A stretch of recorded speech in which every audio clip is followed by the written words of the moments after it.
Welcome back everyone to George James and Associates Research Tools channel.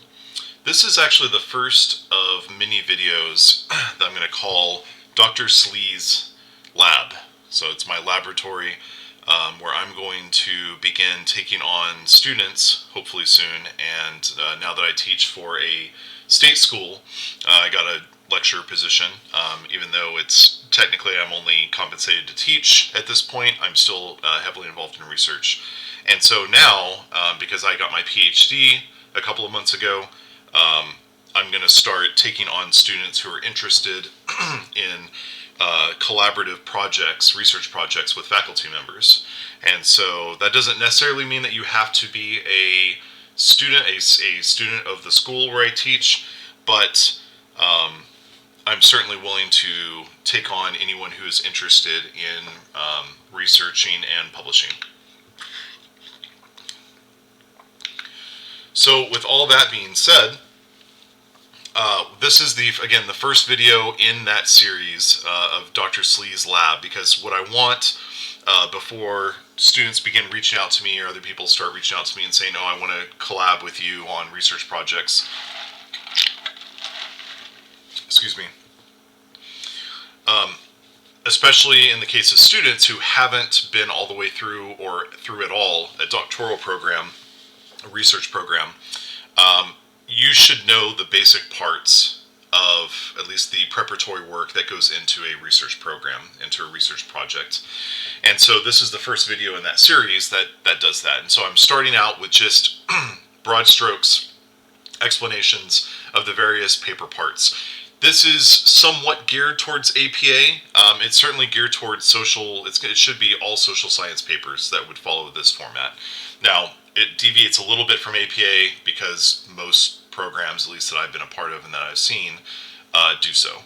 So without further ado, let's move on to the three main sections of your paper. And so a research paper is going to have three primary sections, even though these aren't labeled within the paper, but this is more of a conceptual way to approach it. The first part is the introductory material. This is all the legwork that you're going to be doing, researching what's been written about the subject, the topic, if you will, in the past. And then in the middle part of the paper is your contribution. And then at the end of the paper is the concluding material. It's the application. It's the implication of your research and how that's going to shape the landscape of your field, or at least the research topic. So these are the three main sections of a paper, of a research paper. Now we get into the main headings. These are the main sections that are actually labeled, or subsections in some cases, within the largely APA social science paper. So up first we have introduction. Some journals, like one journal that we're submitting to now that's a higher ranked finance journal, does not want this labeled as an introduction. They just want you to start writing. Other places will expect the heading introduction, but that's kind of irrelevant. You do whatever the journal tells you to do if you want your paper accepted. But anyway, introduction is going to consist of the problem statement, and I'm going to cover each of these in a separate video. Problem statement, or it's going to have general background information, then it's going to move to the problem statement, it's going to go through the purpose statement, and the research questions. So all of that is contained in the introduction, and it's important, what's most important with the introduction is to not start too broadly. You need to have and you do this with experience as you develop a better sense of where to start a paper.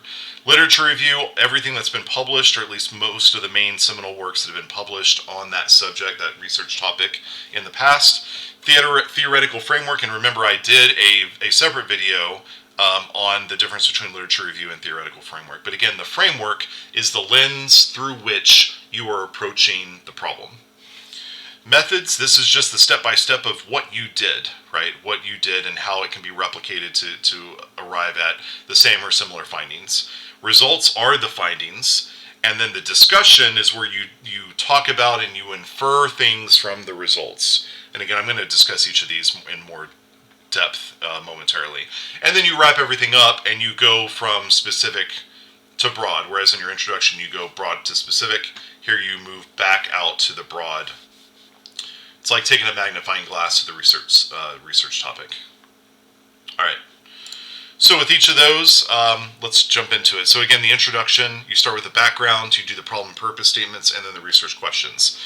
So an introduction, an example would be going from broad to specific, is if you're going to talk about transgender men and women and the challenges that they face, and you want to focus specifically on how they perceive risk. This is exactly what I'm doing in one of my papers, which is why I'm mentioning it.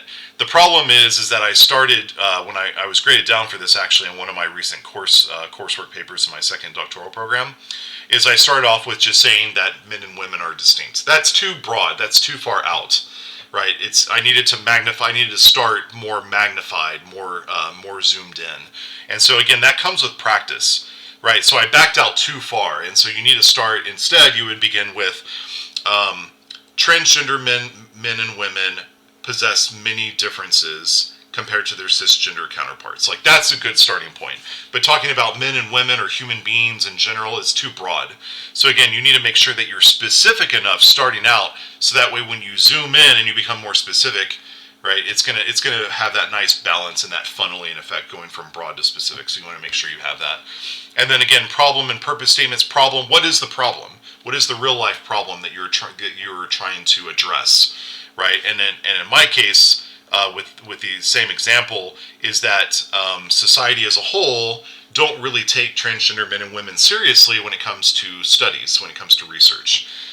And so that's a problem. And in my particular case, the problem is that when we're assessing men and women, their views on financial risk, we conflate transgender with cisgender, so it's just men and women. There's no trans male, trans female, cis male, cis female, and that's a problem. And so the purpose statement, the purpose of my study is to discern whether transgender males differ in their risk preferences from cisgender males, and the same with females, transgender and cisgender females. So the research questions, and this largely follows, right, leads us to the research questions, right? So are they the same, and then to what degrees do those four groups of individuals, trans male, trans female, cis female, view financial risk? All right, so the literature review, this is just, again, the pathway that leads your reader from the background, from what we just covered in the introduction, to your methods. So that's the literature review's job. The relevant research that has already been done on the topic should be covered, all the seminal works. And usually, this is a good indicator right here of how much. So you might spend a couple of hours reading a study and really digesting it when you get good. When you're not, if you're a student, it's going to take you probably several readings. But usually, it only takes, you can skim an article. Once you get really good at it, you can just skim the article and have a pretty good sense of what it's saying. Anyway, from reading a peer-reviewed scholarly article, you will usually have anywhere between one word or one phrase to one sentence, sometimes as much as a paragraph if it's important enough, that draws on that one article. But oftentimes I've used only one word or one phrase even out of an article, and that's all I took from it, and then I moved on to the next source. So that's why the literature review oftentimes takes a long time to write. And again, the theoretical framework is the lens through which you're viewing the rest of your paper, specifically approaching the problem and conducting your methodology. So it's reworded, it's the angle or the spin that you're putting on your interpretation of the literature as well. So again, you're approaching your research questions and your problem, and you're doing that through a specific theoretical framework, right? So the theoretical framework, again, returning to the same study that I've been mentioning this whole time, is prospect theory. And prospect theory says that when people are faced with either a guaranteed win of money, a guaranteed income, or they can risk it and get a whole bunch of money, or have a small chance of winning a lot of money but a larger chance of winning nothing, they tend to be risk averse, so they just take the guaranteed income. But when you flip it and you say, okay, well, now you're going to have a guaranteed loss, you have a small chance to lose nothing, but a big chance to lose a lot more than the guaranteed loss. People become risk-seeking, and they say, no, I want to roll the dice, because when we're talking about guaranteed losses, they want no losses, right? So they're risk-seeking when we're talking about losses, but they're risk-averse when we talk about gains. That's called prospect theory. It was developed by Daniel Kahneman and Amos Tversky, Nobel laureates, I think, from 2001 in economics. Anyway, that is the theoretical framework through which I am doing all of this, because that is the measure of financial risk. All right, methods. So subsections here, I usually put data and then methodology. Data is how you're going to, where are you getting the data from?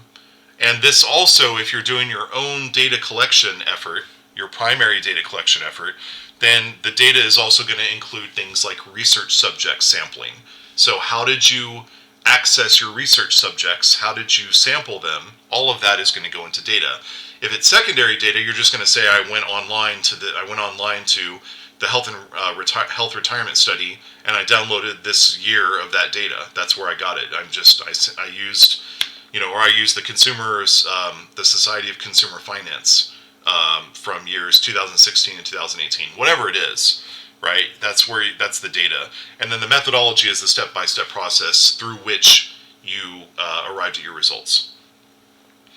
So all this stuff goes in there. Hypotheses, your model construction, if you're using like regressions or something like that, you're manipulating certain variables, creating dummy variables. If you recoded data, all that stuff goes in the methods section. Finally, you have the results or findings, and it's the culmination of hopefully the culmination of all your hard work. So hopefully you'll have some statistical significance if it's quantitative, or hopefully you'll be able to have identified some trends, emergent trends, if it's qualitative. So most often, again, for quant studies, you're going to have summary statistics and regression analysis. At least in finance, financial planning, that seems to be what everyone does these days. It's just these two. You can have other things, and sometimes you'll see like spatial regression, or you'll see in one of my papers we did principal component analysis. You can also do ANOVA, MANOVA, right? T-test, Z-test, all that stuff. So you can do a lot of other things. You can do strict correlational studies or correlational analysis. But anyway, this is essentially what readers are going to be looking at primarily, is your results, your methodology and your results. So if your results are significant and everything else looks good, if the methodology is sound, then your results, are what's going to be cited specifically. It's what's going to be pulled out of your paper in future articles. And then finally, the discussion. So the discussion primarily consists of three subsections, and that's the limitations to your study, which there are always many limitations, the implications, what it means for whatever the research topic that you chose, and then future research opportunities. Those are the three subsections that make up the discussion chiefly. This is the place in the paper where you have broader interpretation, and you don't have to cite things every 2 seconds or every line like you do in the literature review and the background and those other areas. So the nice thing here is this is your opportunity in the discussion to hazard guesses, to infer things. That's why the discussion is really neat, because you can say, well, it was curious that we had this finding. Possible explanations for that finding include blah, blah, blah, blah, blah. And you're not citing that. You can cite some things if you're getting that from other works. But if you just think, well, it's interesting that in this particular case, trans males and trans females were similar in their risk preferences or risk profiles, but cis females and trans females were not at all similar. Well, then why do you think that is? And this is kind of the only area of the paper where you can put your opinion in there. You can say, well, I think that it may have been that way because of XYZ. And again, you can cite things, like if you're just pulling stuff out of nowhere, you may want to cite some, but as long as a lot of times you've already cited things like that in the literature review, so you can just point it back to the literature review and say, well, based on that, we would expect X, but instead we got not X or we got Y, and possible explanations for that include 1, 2, 3. And it's also your opportunity to reflect, right? Alternative routes that you could have arrived at maybe similar findings, general sentiment of your approach. There's a lot of good stuff that can come out of the discussion. And then the conclusion. So here you just recap your paper. A lot of times the journals will just want your conclusion to go at the end of your discussion section and not have its own heading. So that just depends. But sometimes this conclusion section will be marked as such, other times it won't. So recap your paper. What does your work mean for the future of your field, more broadly considered? And it's the reverse of the introduction. So you're going back out from specific to broad. So think of it as a funnel or as an hourglass. So at the top, you have the introduction that's going down. It's going from broad to specific, right? That's where the hourglass in the middle is the thinnest. And then by the time you go all the way through your paper and you reach your conclusion, that's when the hourglass starts to widen again, right? Because we're going from specific to broad. So it's a good way to think of it as like an hourglass. I might do a graphic or something, draw something up so that I can label it and show you all. But anyway, this again, I know the video was a little bit longer than I wanted it to. I try to keep mine to 10 minutes or less, but it doesn't always happen that way. This one was closer to 15. But hopefully that is useful for you to, it's a useful explanation for all of you to sort of wrap your minds around the different aspects of a paper. Next on my list of videos to do under the Agent SLE lab banner is I'm going to go step by step. Each of these sections that I've shown you will have its own video. And so that's my goal. Each one hopefully will just be about 5-minute video that'll cover those, and we'll look at some examples as well in those videos, at least one example. And again, this is all what I'm going to do is if you want to collaborate in research efforts with me, then I'm going to expect you to have a really in-depth understanding of at least probably these 3 things. So while I'll probably supply the number 4, you need to be able to tell me a little bit about whatever the research topic is, well, actually a lot about what the research topic is, and then you need to have some seminal works in your mind about what you're going to rely on, and you also need to figure out what the theoretical framework, at least tentatively, what the theoretical framework is going to be. So again, all of this is just pointing to people reaching out to me and saying, hey, I want to collaborate with you on some research. Well, if so, then I'm going to ask you, if you message me or email me or whatever it is, I'm going to ask you, okay, so what's the background, right? What's the problem, purpose, and research questions that you have? And then what has already been written? Give me some sources, and maybe 1 to 2 sentences each one on what past scholars have said about this. And then what theoretical framework, what are we borrowing from through which to view your research questions and your problem? So I'm going to need 1, 2, and 3 from you before I agree to collaborate on any projects, because I'm more interested at this point in inserting methodology and getting data and finding data and that type of stuff. Right, if we're going to collaborate, that means collaboration. It doesn't mean I'm going to do the entire thing for you, right? So that's what I'm going to ask you to do, is to come to me with 1, 2, and 3 already pretty much done. And then I'll help you with the rest. And then we'll obviously discuss other things. But anyway, I know I won't be able to say yes to everybody's, but at this point I'm wrapping up some other research projects, which is freeing up some of my time. But hopefully you found this really helpful, and I really do hope to do a lot of collaborative projects with folks. And like I said, especially with students, I'm really excited to do that now that I'm not really a student. I mean, I kind of am a student in a sense, but I have gone all the way through now my doctoral program, my first doctoral program, and I'm done. I'm just starting the dissertation of my second doctoral program, but that's going to be wrapped up pretty quick. I don't think it's going to take me nearly as long. So anyway, thank you all very much for watching. If you haven't already, please subscribe, and we'll see you next time.